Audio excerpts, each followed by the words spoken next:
And being related to some of the things they announced at D23, there are some semi-firm dates for when new attraction shows and parades will debut next year. And some of those details Jamie will talk about here. Yeah, I will.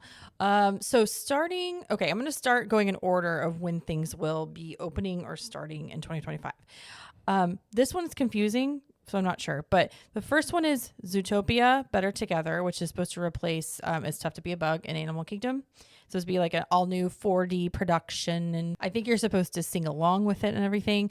But they did say it would start in winter of 2025, which is like very, very soon. So have they already been working on this?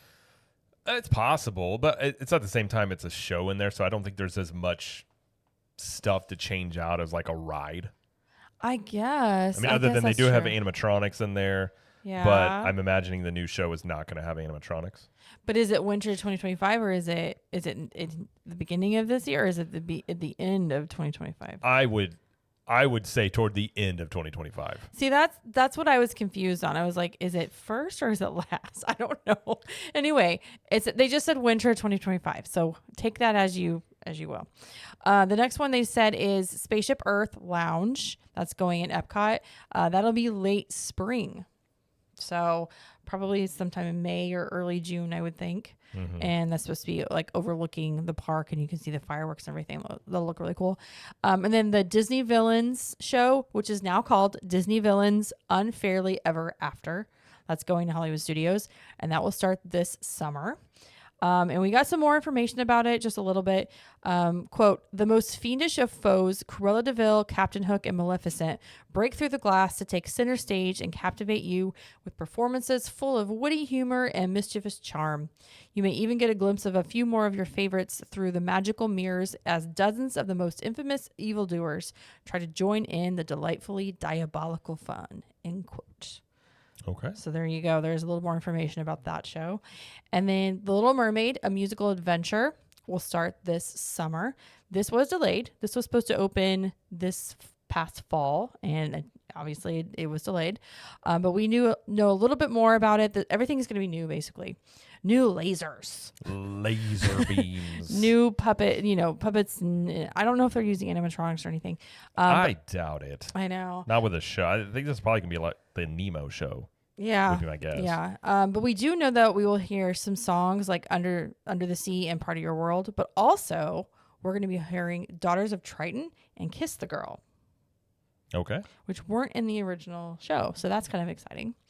And then Disney Starlight Dream the Night Away Parade, that's the official name, is going to be starting in summer. And that is the nighttime parade that they announced at D23. Mm-hmm. And it's basically for I understand, it's basically the Blue Fairy is guiding this parade, like from Pinocchio. So you see like this magical, like everything is like bluish and purple and Moana, Encanto, Peter Pan, Frozen, like, franchises like that. Test Track presented by General Motors will be opening late summer. Pirates of the Caribbean Inspired Tavern is going to be opening late 2025. So look for that to open in December. Just kidding, but seriously. I mean, probably. I mean, the construction photos of that, it looks like, they're still very, very far away. But it does have 2 levels. True. So that's interesting. Yeah. And then, as Jared already mentioned, Dinosaur is going to stick around throughout 2025 before it closes to make way for Indiana Jones and over in Dinoland. So, that's cool. I mean, okay, I'm not like the parades and stuff like that. Like we knew and figured before they even announced that was what they were going to do in the summer to compete with Epic Universe, which is completely what they're doing, at least on some level. Now, I don't think this is going to be enough to.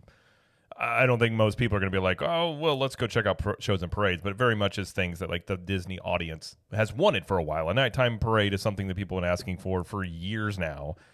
So again, this is why I say competition is good, because competition has forced them to do this, to listen to what people want. I wish they would listen to their audience a bit more. Like we said earlier, quit taking things away when you have the luxury of space. Right. I mean, this is a thing that Disney has an advantage over, especially as they compete more with Universal. They have this distinct advantage of they're the size of Manhattan. They're their own city, but they operate as if they're constricted. but again, it's a cost thing. So I think I don't know if it's a habit. It's just purely about cost. I think that's really what it comes down to. But the fact that they are, all these things were announced is purely because of competition from Universal. I mean, let's be completely honest here. One of these things may have happened eventually, but not all of these things that once they announced were going to happen because they just wanted to do it. They felt like they've got to do this. But it'll be curious this next summer. I think, Disney has said that they think that they're going to see a boost from Epic Universe.